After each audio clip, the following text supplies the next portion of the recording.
지난주부터 무더운 8월 말씀의 주제를 여름에 대하여 한번 정해보았습니다. 오늘은 그 두 번째 시간, 폭염, 그늘을 찾아 나서다. 유독 올여름에 제일 많이 듣는 단어가 폭염이라는 단어인 것 같습니다. 오늘 폭염, 그늘을 찾아 나서다. 창조주 하나님께서는 능력과 지혜로 온 세상 만물들을 창조하셨습니다. 여러분, 능력이라는 말은 아무것도 없는 데서 온 세상 만물을 창조하셨다. 거기에 무게중심을 달아서 능력이라는 표현을 쓰고요. 그렇게 하나님께서 만드신 온 세상 만물들이 참 조화롭고 아름답게 운행되고 있다. 이건 하나님의 지혜라는 것입니다.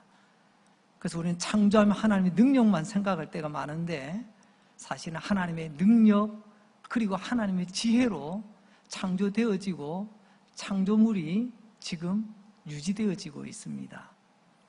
하나님께서 우주 만물 속에 이런 하나님의 창조 규칙과 질서를 담아두셨는데요.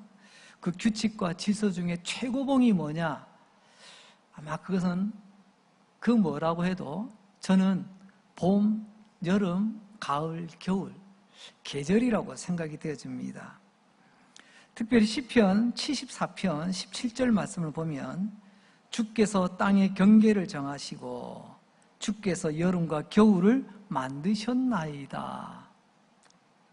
여름과 겨울은 저절로 있어지는 것이 아니라 여름과 겨울도 하나님이 만드셨다라고 말씀하십니다.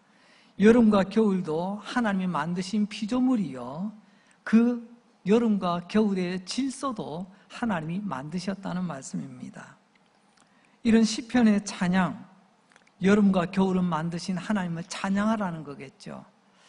그렇다고 한다면 창세기 1장 1절도 태초에 하나님이 천지를 창조하셨다라고 하는 것은 신문기사의 사실 보도가 아니라 하나님은 능력의 하나님, 지혜로운 하나님이시니 찬양하라, 찬양의 말씀이라 생각이 되어집니다. 좀 더 깊이 들어가 봅니다. 하나님께서 만드신 이 여름, 특히나 올해는 왜 이렇게 덥습니까? 푹푹 찌네요. 폭염에 폭염. 그래서 올해는 예년보다 훨씬 더 길어지고 있습니다. 특별히 성경의 배경이 되는 이스라엘 땅의 여름은요, 우리도 덥지만 그 땅은 보통 뜨거운 게 아닙니다. 이스라엘 땅의 햇볕은 그야말로 장난 아니게 뜨겁고 강합니다. 여러분, 세다는 말, 강하다는 말, 이것은요, 햇빛의 밝기를 말하고 있습니다. 우리가 흔히 실내의 전등을 볼 때 저 조도가 어느 정도 되느냐, 밝기가 어느 정도 되느냐 기준이 촛불 하나보다 몇 배 밝으냐 그렇게 측정합니다. 룩스라고 표현을 하죠. 바깥의 태양, 똑같은 태양인데 여러분, 우리가 경험하는 그 태양의 밝기와 강함보다 이 유대 땅의 이 중동 지역의 햇볕은 더 강하고 더 세다는 것 아마 부인할 분은 안 계시리라 생각이 되어집니다. 성경에 보게 되면 특별히 예수님 시대 당시에 많은 시각장애인데 성경에는 맹인이라 그렇게 표현되어 있죠. 유독 다른 장애보다 시각장애에 대한 표현들이 굉장히 많이 나옵니다. 왜 그럴까 궁금하게 여기던 어떤 분이 이렇게 살펴보니까 그건 아마도 유대 땅의 햇살이 너무나도 강하고 너무나도 세기 때문에 특별히 시력에 어려움을 겪는 사람들이 많지 않겠나, 이런 합리적인 해답을 내놓기도 합니다. 아무튼 이스라엘의 여름, 이스라엘의 한낮은 굉장히 뜨겁습니다. 뜨거운 햇볕, 오늘 본문에서는요 2절밖에 안 되지만 평소에 우리가 대하지 못했던 특별한 단어가 눈에 띕니다. 폭양이라는 단어가 3번이나 반복됩니다. 여러분, 평소에 여러분 폭양이라는 말 씁니까?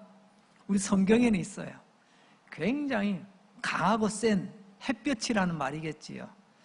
근데 우리는 이 폭양이라는 말보다 올여름 너무나도 더운 폭염이라는 단어가 익숙하기에 폭양이라는 단어를 폭염이라고 저는 오늘 표현을 해보려고 합니다. 성경의 폭염은 굉장히 무섭고 두렵고 해로운 것으로 표현될 때가 많이 있습니다. 자칫하면 사람이 죽을 수도 있어요. 하나님 앞에 말씀 안 듣는, 하나님 말 안 듣는 선지자가 있었습니다. 좀 이상한 말이죠. 선지자는 선지자인데 하나님 말씀을 안 듣는 선지자, 그 중에 한 사람 요나라고 하는 선지자가 있습니다. 하나님께서 참 지켜보려니까 이대로 놔뒀다가는 큰일 나겠다 싶어서 이 녀석 정신 차리도록 내가 꿀밤 한번 줘야 되겠다. 하나님께서 요나 선지자에게 내렸던 꿀밤, 그 꿀밤이 폭염을 동반한 뜨거운 바람이 요나에게 불어오기 시작했다는 것입니다. 요나서 4장 8절 말씀입니다. 해가 뜰 때에 하나님이 뜨거운 동풍을 예비하시고 해는 요나의 머리에 쪼임에 요나가 혼미하여 스스로 죽기를 구하여 이르되 사는 것보다 죽는 것이 내게 나으니이다 하니라. 여러분, 요나 선지자가 하나님께서 불어온 이 뜨거운 열기, 폭염 속에서 쨍쨍 내리쬐는 떼약볕 아래에 있다가 그가 말하기를 혼미하여졌다. 혼미하다는 것은 기절할 것 같다는 겁니다. 마치 쓰러질 것 같아요. 그리고 더 나아가서는요, 선지자 요나가 말하기를 내가 지금 얼마나 지금 더운지, 얼마나 뜨거운 햇볕을 감당이 안 되니 나 그냥 이대로 죽었으면 좋겠다. 차라리 죽는 게 낫겠다. 선지자가 이런 말을 할 정도입니다. 여기서 뭘 느낄 수 있습니까? 이스라엘 땅에 이 여름 폭염이 대단했다는 것을 알 수가 있습니다. 사람을 기절, 아니 죽일 수도 있을 만큼 무덥고 강한 햇볕, 그게 이스라엘의 폭염이었습니다. 이때 요나에게는 뭐가 필요할까요? 요나에게 뭐 돈다발이 필요하겠습니까? 요나에게 꽃다발이 필요하겠습니까? 요나에게 권세와 명예가 필요하겠습니까? 지금 이 순간 요나에게 필요한 것은요, 그늘입니다. 이 떼약볕을 피할 수 있는, 이 열기로부터 피할 수 있는 그늘이 간절했습니다. 오늘 성경에 나오는 그늘, 그 그늘은 그냥 어두움만을 표현하는 것이 아니라 오늘 우리가 사용하는 그늘의 의미는요, 생명이요, 방패요, 또한 우리를 지켜주고 보호해주는 바로 그 단어가 그늘이라는 단어로 쓰여지고 있다는 것입니다. 사람은 이처럼 폭염에 노출되어졌을 때, 뜨거운 바람, 강한 햇살 아래 노출되어졌을 때 그늘을 찾지 못하면 곧 쓰러지고 넘어져서 결국에는 목숨도 위태로워지게 된다는 것입니다. 선지자 요나입니다. 아무리 은혜 많이 받고 설교 잘하는 요나 선지자라 할지라도 지금 당장 그늘 없으면 여러분 기절하다가 쓰러져 죽을 수도 있다는 것입니다. 이런 무시무시한 폭염 가운데 하나님께서 귀한 말씀을 전해주십니다. 그것은 바로 하나님이 우리의 그늘이 되신다는 말씀입니다. 성경은 한결같이 우리에게 그늘이 되신다라고 말씀하십니다. 이스라엘 땅에만 뜨거운 여름 폭염이 있었던 것이 아니라 사실 우리 삶에도 뜨거운 폭염이 있습니다. 물론 온도계가 올라가는 지금 8월 이 무더위가 기승을 부리고 있습니다만은 사실 우리에게는 고난이라는 폭염, 역경이라는 폭염, 시련이라고 하는 폭염이 우리를 지금 짓누르고 있습니다. 우리가 견디기 힘든 이런 폭염 아래에 너무 오래 노출되어 있으면 우리도 기절하거나 심지어는 위태로울 수가 있다는 것입니다. 이스라엘 땅에만 이런 여름 폭염이 있었던 것이 아니라 우리 삶에도 우리가 기절할 것 같고 혼미할 것 같고 죽을 것 같은 고난과 시련과 역경이라는 폭염이 우리를 힘들게 만들고 있다는 것입니다. 이런 우리에게 하나님 오늘 약속하십니다. 내가 너희의 그늘이 되어 주겠다라는 것입니다. 시련의 폭염에서 힘들어하는 우리에게 그늘이 되어 주셔서 우리를 고치시고 살려주시겠다는 말씀입니다. 시편 17편 8절 말씀입니다. 나를 눈동자같이 지키시고 주의 날개 그늘 아래 감추십니다. 지킨다는 표현을 주님의 날개 그늘 아래 감춘다는 표현으로 다시 이어가고 있습니다. 아무리 센 폭염이 내리쬐다 할지라도 우리 주님 날개 펼치셔서 그 그늘 아래 머물게 되면 우리는 숨을 수 있고 피할 수 있고 우리는 살 수가 있다는 말씀이죠. 가만히 생각해 보면요, 우리 주님은 엄마 새 같아요. 그리고 우리는 아기 새 같습니다. 뭐 다른 동물도 마찬가지로 특별히 조류, 그 가운데 양계장 하시는 분이 주변에 혹시 계시면 물어보세요. 양계를 할 때 제일 힘든 게 뭐냐면요, 무더위랍니다. 무더위. 이 무더위 가운데서는요, 이 병아리들이 픽픽 쓰러진대요. 큰 닭도 쓰러지지만 뭐 작은 병아리는 말할 것도 없겠죠. 아무쪼록 엄마 새 되시는 우리 주님께서 날개를 펴서 그 그늘 아래 아기 새같이 참 연약하기 짝이 없는 우리를 감추어 지키시고 보호하신다는 약속입니다. 보세요. 그늘, 그 그늘이란 말은 주님께서 우리를 보호해 주시고 지켜주시는 상징적인 단어로 쓰이고 있다는 것입니다. 자, 이제 본문으로 돌아와서 오늘 이사야 본문도 마찬가지입니다. 혼란과 두려움으로 가득 찬 세월을 살아가고 있던 당시 이스라엘 백성들에게 하나님께서 오늘 이사야를 통해서 말씀하고 계십니다.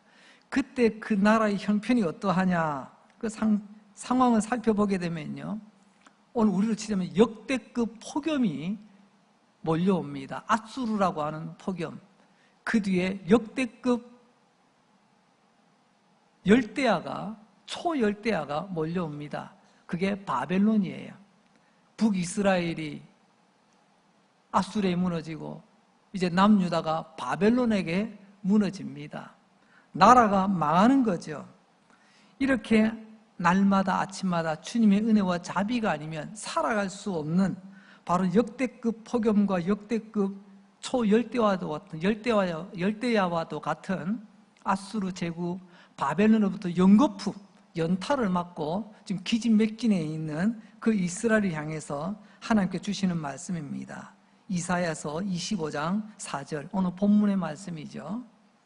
주는 포악자의 기세가 성벽을 치는 폭풍과 같을 때에 빈궁한 자의 요새시며 환난당한 가난한 자의 요새이시며 폭풍 중에 피난처시며 폭염을 피하는 그늘이 되셨사옵니다. 포악자, 흉악자를 폭염에 비유하고 있습니다. 나를 치러 올라오는 그 악한 자들을 폭염, 내가 감당할 수 없는 그런 세력으로 비유를 하고 계십니다. 이런 폭염 가운데 주님께서 그들의 그늘이 되어주시겠다 약속하고 계시는 거죠. 이 얼마나 놀라운 말씀입니까? 여러분, 바람은 바람인데 앞에 폭자가 들어가면 광풍이 됩니다. 이런 폭풍이 되기도 합니다. 하나님께서 우리에게 내리쬐는 그런 열기에도요, 폭자가 붙으면요, 폭염이 뭡니까? 불꽃 같은 열기 아닙니까? 폭자가 붙는다는 것은 우리 인간이 감당할 수 없는 무서운 힘을 가졌다는 것을 말하고 있습니다. 우리는 폭염을 못 이깁니다. 안타깝게도 뉴스에 이 폭염에 온열 질환으로 쓰러지는 분들이 계시다고 뉴스가 계속 올라오고 있습니다. 우리는 이 폭염을 이겨낼 수가 없죠. 그것이 실패라는 폭염이든지 질병이라는 폭염이든지 늙음이라든지 병들어감이든지 절망이든지 이 모든 것이 우리 인생에 불어닥치는 흉악한 폭염입니다. 우리는 절대로 이 흉악자 폭염을 이겨낼 수가 없다는 거죠. 그때 우리 주님 말씀하십니다. 내가 너의 그늘이 되어주리라. 내가 이 폭염을 피할 수 있는 너의 그늘이 되어주겠다라고 주님 말씀하고 계시는 것입니다. 오늘 이사야를 통해서 하나님께서 하나님 백성들이 주신 이 위로의 말씀이 8월 무더위 폭염 속에서 허덕거리며 달려가는 저와 여러분, 우리에게도 동일한 위로의 말씀으로 임하실 줄로 믿습니다. 방금 말씀드렸죠. 흉악자, 나를 치는 흉악자, 실패라고 하는 폭염, 질병이라는 폭염 때로는 손실, 이별, 절망, 이 모든 것이 다 흉악자, 폭염입니다. 그런데 이 모든 것이 우리를 때로는 기절시키려고 합니다. 혼미하게 만들고, 때로는요 더 이상 살 희망, 살 의지마저도 꺾어 노려갑니다. 요나 선지자처럼 말입니다. 차라리 나 그냥 죽었으면 좋겠다, 죽고 싶다. 그때 주님 약속하십니다. 내가 너희의 그늘이 되어주리라. 이 폭염에서 피할 수 있는, 이 폭염이 너를 해치지 못하도록 내가 너의 그늘이 되어주시겠다라고 오늘 선지자 이사야를 통해서 말씀하고 계시는 겁니다. 하나님께서 너 돈 많이 벌게 해줄게, 너 오래오래 살게 해줄게, 이게 아니라 내가 폭염 가운데서 힘들어하는, 고통받는 너희들의 그늘이 되어 너희들을 지키고 보호해주고 살려주시겠다라는 말씀입니다. 오늘 이사야에서 본문에 폭염이라고 되어 있는 부분이 히브리어로 호레브라고 하는 말을 쓰는데요, 뜨거운 열기, 그러니까 우리는 그냥 폭염이라고 동일한 의미를 담은 단어를 쓰고 있는 것입니다. 이스라엘 땅에만 호레브, 뜨거운 열기가 있었던 것이 아니라 우리 삶에도 이런 뜨거운 열기, 폭염이 고난이라는, 시련이라는, 역경이라는 얼굴로 찾아오더라는 것입니다. 더 무서운 것은 내가 기절할 만큼, 내가 죽고 싶을 만큼 이 뜨거운 열기, 이 폭염 속에서 나는 도무지 방법이 없다는 것입니다. 이런 일을 겪었던 분이 있습니다. 성경에는 욥이라는 인물이 등장하죠. 가장 대표적으로 가장 뜨거운 폭염을 몸소 감당했던 사람이기도 합니다. 욥기서 30장 30절 31절 말씀입니다. 나를 덮고 있는 피부는 검어졌고 내 뼈는 열기로 말미암아 탔구나. 내 수금은 통곡이 되었고 내 피리는 애곡이 되었구나. 욥의 형편은 잘 알고 있습니다. 제가 따로 설명드리지 않겠습니다. 그 어려운 가운데서 욥이 이렇게 탄식을 하고 있네요. 내 뼈가 새까맣게 탔다고요. 뼈가 새까맣게 탔답니다. 근데 그 앞에 보면요, 내 피부가 검어졌다라고 말합니다. 이런 피부가 검어졌다는 것도 이거 힘든 일이지만 이것은 그래도 가벼운 증상입니다. 근데 뼈가 새까맣게 탔다고요? 이건요, 심각한 상황입니다. 지금 욥의 집에 불이 났습니까?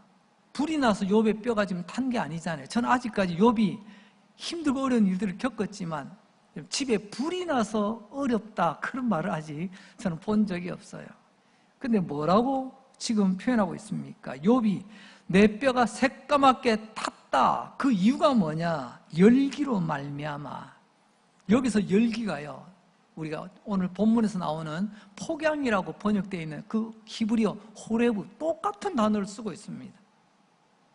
그러니까 무슨 말입니까? 욥의 인생에 아주 엄청난 폭염을 지금 맞고 있다는 거죠. 그 폭염에 노출되어 지금 내 피부가 거슬러 햇볕에 까맣게 타는 정도가 아니라 뼈가 새까맣게 타버릴 정도로 그렇게 힘든 시간을 보내고 있다는 말이죠.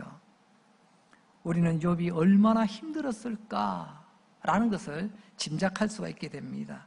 고난의 폭염 때문에 뼈까지 새까맣게 타버린 욥의 인생, 그의 인생에 악기, 수금은 기쁘고 즐거운 음악이 나오는 수금이 아니라 통곡 소리가 나고 피리는 애곡이 되었다라고 말합니다. 한마디로 말하면 욥의 인생에 눈물과 통곡과 탄식밖에 남지 않았다는 거겠죠. 궁금합니다. 방금 전에 욥은 내 인생의 고난과 역경의 폭염 때문에 내 뼈까지 새까맣게 타버렸다고, 그리고 뼈까지 새까맣게 탔으면요 죽는 것 아니겠습니까? 근데 우리가 알고 있는 욥은요 이렇게 끝나지 않았습니다. 폭염 속에서 뼈가 새까맣게 타더라, 그냥 죽었더라, 끝, 이게 아니더라는 거죠.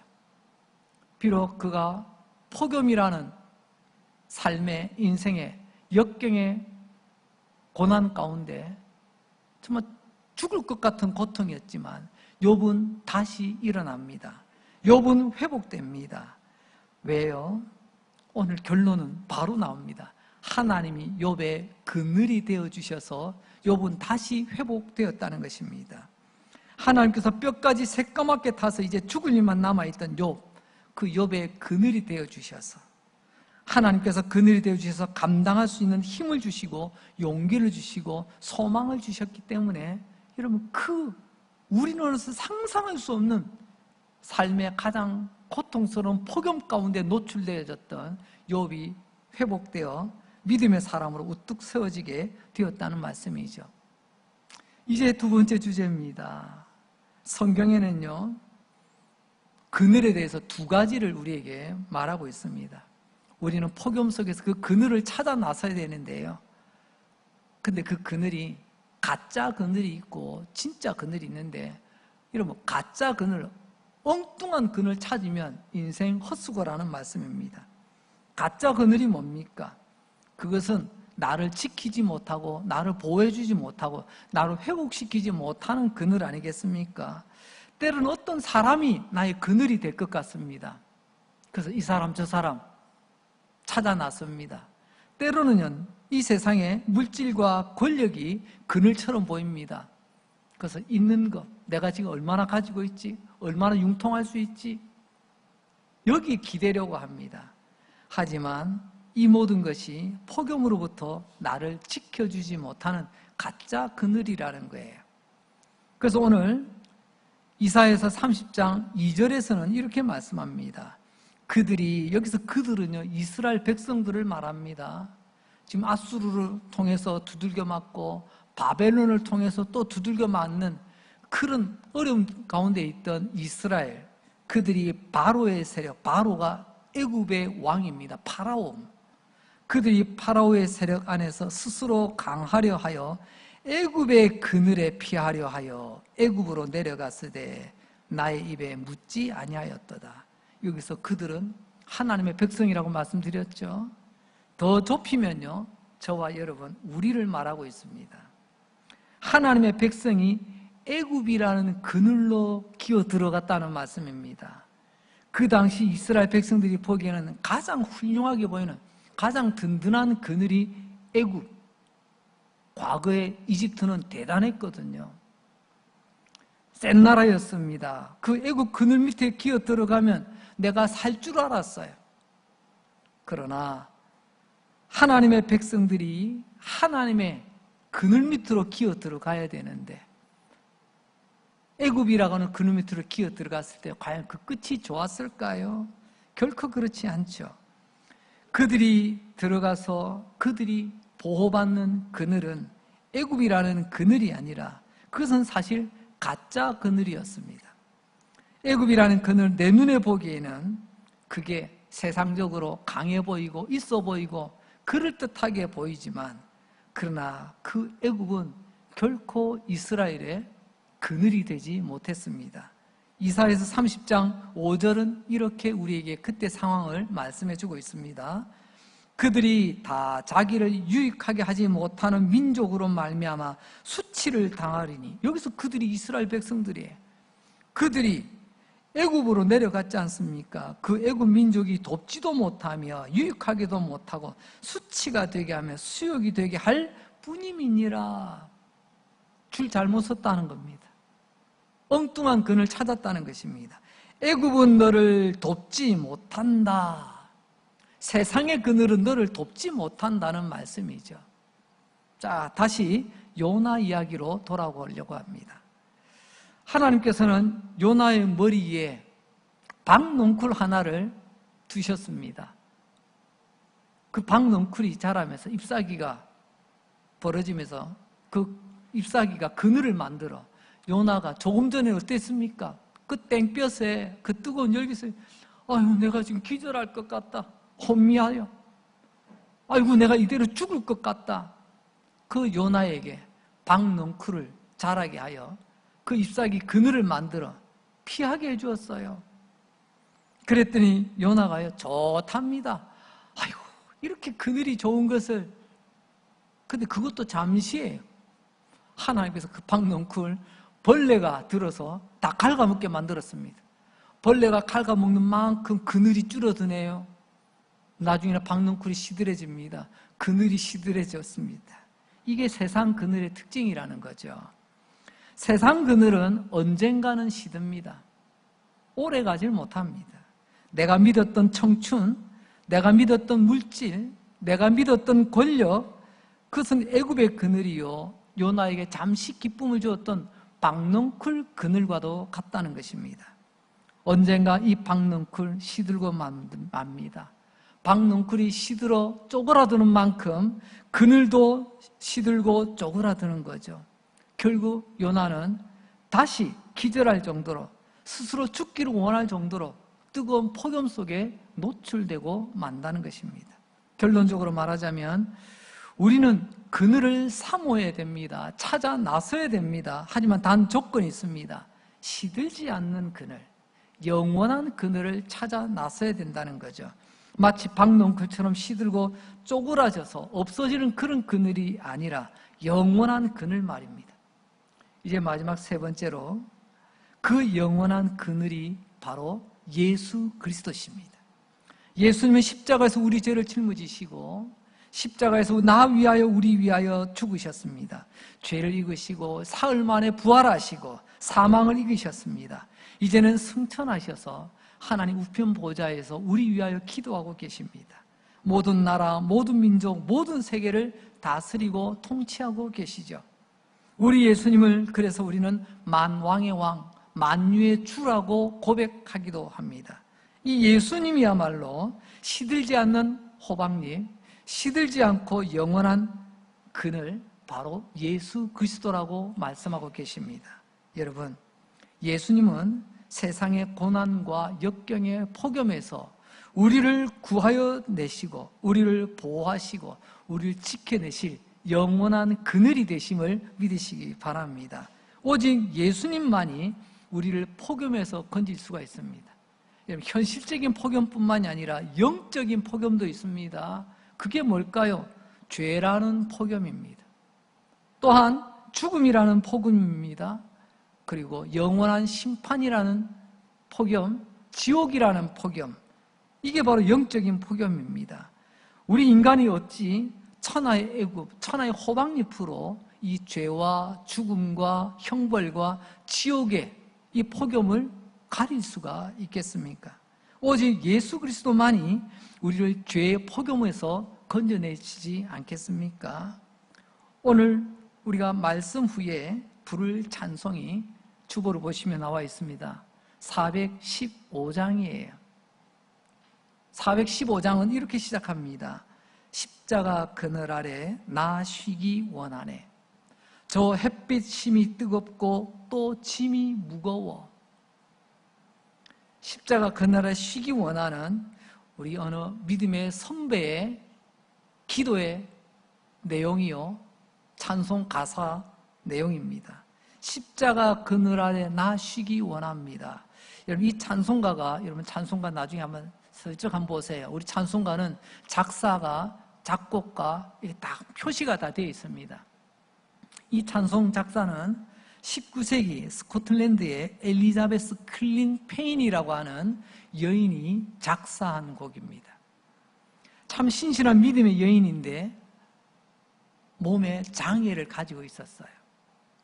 나도 장애를 가지고 힘들었는데 주변에 어려운 사람들, 힘든 사람, 특별히 고아를 돌보는 일에 전심전력하였다고 합니다. 이 클리페인의 별명이 뭐냐?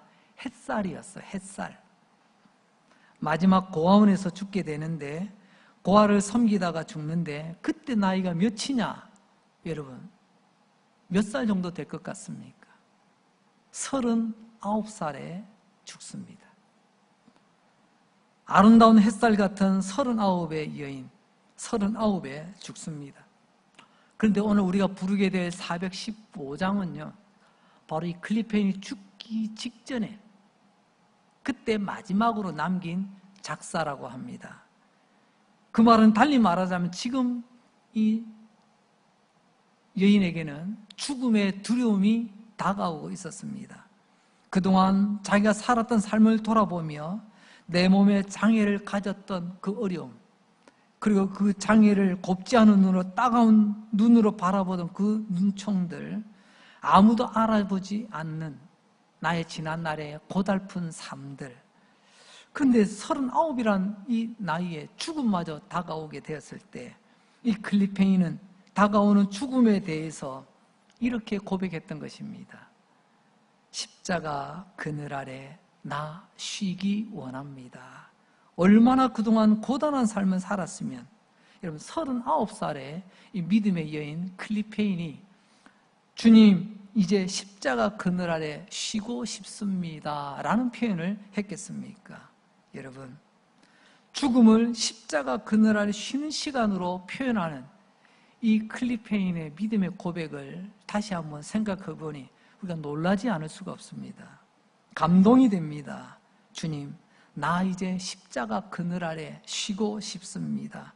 이 뜨거운 햇볕이 내리쬐는 이 세상의 폭염, 이 세상의 무거운 짐 다 내려놓고 십자가 그늘 아래 쉬기 원합니다. 이 고백과 함께 하나님 아버지 앞으로 씩씩하게 걸어 나갔던 것입니다. 이제 말씀을 마무리하려고 합니다. 지난주 말씀 제목 기억나시나요? 여름하면 제일 먼저 뭐가 생각난다고요? 여름하면 바다죠. 그 바다가 그려주었던 하나님의 모습을 지난주 살펴보았고요. 오늘 두 번째 주제가 있습니다. 여름 하니까 폭염을 또 떼놓을 수가 없네요. 폭염하니까 그늘을 또 우리는 찾을 수밖에 없습니다. 우리 삶에도 폭염을 만납니다. 우리가 살아가는 동안 만나는 폭염은 두 종류가 있는 것 같습니다. 첫째는 현실적인 폭염입니다. 삶의 시련과 고난과 역경이라는 폭염, 욥이 그러했고 오늘 우리도 그런 현실적인 폭염에 노출되어 살아갑니다. 오늘 주님 말씀합니다. 내가 너의 그늘이 되어주리라. 내게로 와서 이 그늘에서 쉬어라. 내가 너를 지켜줄게. 두 번째, 우리에게는 영적 폭염이 있습니다. 죄라는 폭염에 노출되어 살아갑니다. 죽음이라는 폭염 앞에 우리는 두려움으로 달려갑니다. 그 죽음 너머의 심판이 있고 영원한 지옥의 형벌이라고 하는 폭염 중에 폭염이 앞에 놓여 있습니다. 이 폭염으로부터 우리는 어떻게 피할 수 있을까요? 누가 이 폭염에서 우리를 지키고 구원하여 줄 수 있을까요? 이 엄청난 폭염에서 나를 지키고 나를 살려낼 오직 유일한 한 그늘이 있습니다. 그 그늘이 바로 예수 그리스도십니다. 성도 여러분, 지금 여러분은 어떤 폭염 속에 노출되어 있습니까? 그늘을 찾아야 됩니다.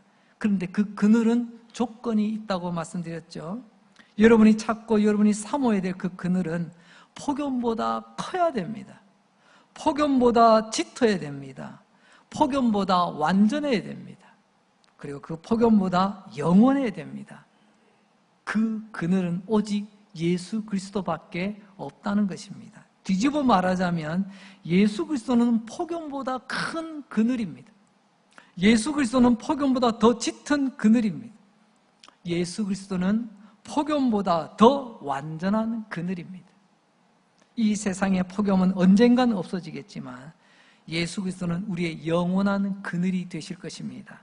그래서 세상의 폭염, 죄와 사망과 지옥과 형벌이라는 폭염 가운데서 살아가는 우리가 찾고 사모해야 될 그 그늘이 바로 예수 그리스도라는 사실을 이 폭염 가운데 다시 한번 기억하며 그 예수님이 지금도 우리의 그늘이 되셔서 우리와 함께하고 그 십자가 그늘 밑에 나의 사랑하는 아들, 나의 사랑하는 딸아 이리로 오렴. 내가 너를 쉬게 하리라. 내가 너를 지키고 보호하리라. 주님의 약속 기억하시며 씩씩하게 걸어가시는 하나님의 자녀가 되시기를 주님의 이름으로 축복합니다. 기도합니다. 하나님 아버지 감사합니다. 진짜 올여름 계속되는 폭염 내리쬐는 이 한여름 주일날 어떻게 이렇게 귀한 사람들이 모여서 하나님께 예배하며 예수 그리스도는 나의 그늘이십니다. 이 위대한 고백을 하나님께 올려드리게 해주시니 감사합니다. 세상의 모든 그늘은 시들 때가 있고 요나를 시원하게 했던 박넝쿨도 잠시 후에 벌레에게 갉아먹혔고 저 그늘이 나를 살릴 것 같았던 애굽의 그늘도 마침내 거치고 말았습니다. 하지만 우리 주님만이 영원한 그늘이 되십니다. 주님만이 폭염보다 더 크신 그늘이 되십니다. 예수 그리스도가 나의 그늘 되심을 믿고 또 예수님을 나의 그늘 삼아 아름답게 걸어가는 우리 강릉제일 믿음의 가족들 되게 하여 주옵소서. 또 한 주간 주님께서 영적인 모든 부분에 우리의 그늘이 되어주시고 이 세상에서 당하는 시련의 폭염에서 하나님께서 지켜주시기를 원하옵고 예수님 거룩하신 이름으로 기도합니다. 아멘. 자리